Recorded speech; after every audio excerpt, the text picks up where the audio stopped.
जब बात दलितों के अधिकारों की आती है तो अक्सर उनके अधिकारों को आरक्षण के तराजू में तोल कर देखा जाता है। हवाला दिया जाता है कि दलितों ने आरक्षण का फायदा उठाया है, लेकिन क्या सच्चाई वाकई में यही है? सच तो यह है कि आज भी समाज में दलितों को जानबूझकर इस काबिल ही नहीं बनने दिया जाता कि उन्हें फायदा हो, उनका विकास हो। उत्पीड़न केवल मारपीट से ही नहीं होती, बल्कि हर रोज अलग अलग हथकंडे अपनाए जाते हैं दलितों को प्रताड़ित करने के लिए। नमस्कार, मेरा नाम है रीटा। आज की वीडियो में मैं आपको पिछले 24 घंटों में दलितों के साथ होने वाली घटनाओं के बारे में बताऊंगी जो सोशल मीडिया पर वायरल है। भीम आर्मी चीफ चंद्रशेखर आजाद एक बार फिर से विवादों में छाए हुए हैं, जिसका कारण एक बार फिर से उनकी कथित एक्स प्रेमिका रोहिणी घावरी है। रोहिणी घावरी ने एक बार फिर से एक के बाद एक कई ट्वीट करते हुए आजाद को निशाने पर लिया है। रोहिणी ने सरेआम सोशल मीडिया पर आजाद को भद्दी भद्दी गालियां देते हुए कहा कि वो आजाद के साथ रिश्ते को लेकर कभी असल में तैयार नहीं थी। वो जानती थी कि वो गलत कर रही हैं, लेकिन फिर भी आजाद ने रो रो कर उन्हें इमोशनल ब्लैकमेल किया और मरने की धमकी दे दी थी। घावरी ने दिल्ली पुलिस पर निशाना साधते हुए कहा कि इतनी अर्जी लगाने के बाद भी उनकी एफआईआर तक दर्ज नहीं की जा रही है। घावरी ने आजाद का एक वीडियो भी सोशल मीडिया पर शेयर किया है, जिसमें वो शराब पीते नजर आ रहे हैं। वहीं घावरी ने खुले तौर पर अब धमकी भी दी है कि अगर उनकी गुहार हर जगह से अनसुनी कर दी जाएगी, जबकि वो सही हैं, सच्ची हैं, इसीलिए मजबूरी में वो यूनाइटेड नेशन के मंच पर जहर खाकर जान दे देंगी। घावरी ने सीधे कहा कि उनकी अंतिम इच्छा है कि उनकी लाश को भारत वापस ना लाया जाए। घावरी के इन आरोपों को लेकर अभी तक आजाद ने कोई भी टिप्पणी नहीं की है। आजाद ने सीधे तौर पर कहा कि अगर वो इस मुद्दे पर या आरोपों के बारे में कोई बात करेंगे तो केवल कोर्ट में ही करेंगे। हालांकि घावरी ने आरोप लगाया है कि जब पुलिस खुद आजाद के लिए काम कर रही है तो क्या ऐसे हालातों में उसे न्याय मिल पाएगा? दलितों से जुड़ी अगली खबर उत्तर प्रदेश से है, जहां धीरे धीरे कानून का नहीं बल्कि जातिवादी दबंगों का राज शुरू हो चुका है। जहां एक मजदूर को अपनी की गई मेहनत की मजदूरी मांगना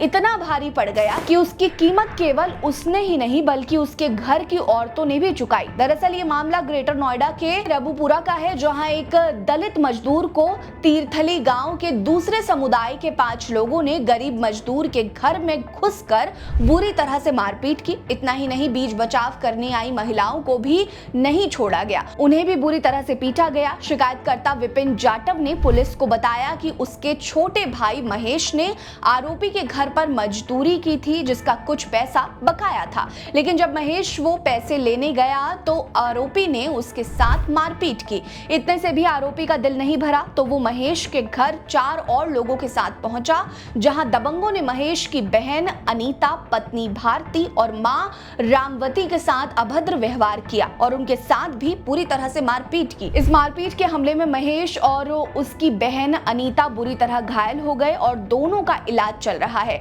वहीं शिकायतकर्ता ने आरोप लगाया कि उसने इस मामले की कंप्लेन रबुपुरा पुलिस थाने में करने की कोशिश की, लेकिन पुलिस ने अनसुना करके मामले को दर्ज करने से इनकार कर दिया। मजबूरी में पीड़ित परिवार को सोशल मीडिया के जरिए गौतम बुद्ध नगर के पुलिस कमिश्नर को अर्जी देनी पड़ी। इस मामले में अभी तक कोई जवाब नहीं आया है। ऐसे में पुलिस के लचर रवैये के बाद क्या यूपी की जनता वाकई में कानून व्यवस्था पर भरोसा कर सकती है? जवाब आप जानते हैं। दलितों से जुड़ी अगली खबर यूपी के हस्तिनापुर से है, जहां एक दलित छात्र के साथ स्कूल के ही कुछ छात्रों ने न केवल दुर्व्यवहार किया बल्कि उसके साथ बुरी तरह से मारपीट भी की गई। ये घटना हस्तिनापुर के गणेशपुर रोड पर स्थित न्यू ब्लूम पब्लिक स्कूल की है। पीड़ित दलित छात्र का नाम अजय रोशन है। पीड़ित छात्र के बड़े भाई सौरभ रोशन ने पुलिस स्टेशन में मामला दर्ज कराते हुए 6 लड़कों के खिलाफ एफआईआर दर्ज की है। सौरभ ने बताया कि 22 सितंबर को करीब 2 बजे दोपहर में स्कूल की छुट्टी हुई थी। तभी स्कूल के ही 6 लड़के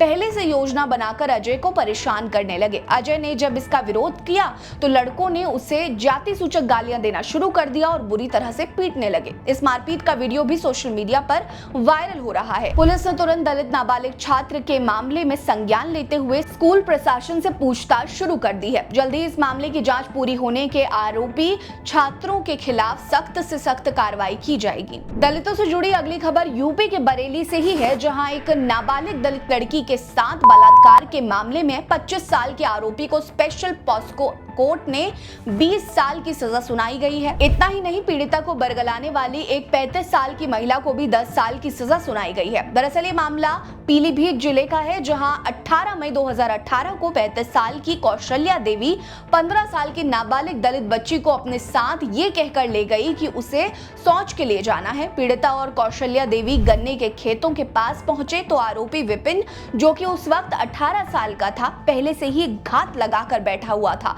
कौशल्या देवी पीड़िता को गार्ड करने के लिए छोड़कर खेतों में चली गई। तभी आरोपी ने पीड़िता को धर दबोचा और गन्ने के खेतों में लेकर उसके साथ बलात्कार किया। पीड़िता ने लोक लाज के डर से किसी को कुछ नहीं बताया, लेकिन जब उसकी हालत बिगड़ी तो उसने अपनी मां को सब कुछ बता दिया। इसके बाद विपिन और कौशल्या देवी दोनों के खिलाफ मामला दर्ज कराया गया। करीब 7 सालों बाद पीड़िता को न्याय मिला और पॉक्सो कोर्ट ने आरोपी विपिन को 20 साल की सजा और 1 लाख रुपए का जुर्माना लगाया है और इसके साथ ही कौशल्या देवी को 10 साल की सजा सुनाई है। साथ ही 50,000 रुपए का जुर्माना भी लगाया है।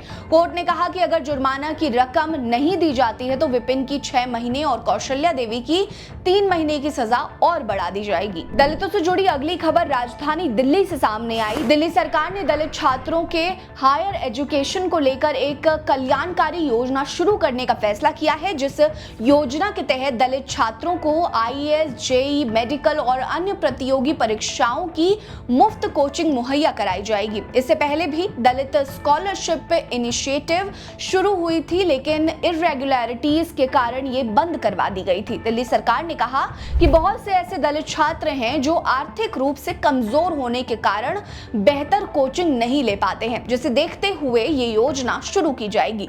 बताते चले कि साल 2017 में आम आदमी पार्टी की सरकार ने भी जय भीम मुख्यमंत्री प्रतिभा विकास योजना की शुरुआत की थी, जो कि गरीब दलित छात्रों के अच्छी कोचिंग और प्रतियोगी परीक्षाएं दिलाने के लिए शुरू की गई थी, लेकिन इरेगुलरिटीज और अनियमित भुगतान के कारण इसे अस्थायी रूप से बंद कर दिया गया था। इस योजना के लागू होने से दलित छात्रों को भी अच्छी शिक्षा मिल सकेगी, जो दलित और वंचित वर्ग को मजबूती देने के लिए बेहतर कदम साबित होगा। दलितों से जुड़ी इन खबरों पर आपकी क्या राय है, कमेंट सेक्शन में हमें जरूर बताएं। आप इस वीडियो को कहां से देख रहे हैं ये भी बताइएगा। हमारे साथ बने रहिए। नमस्कार।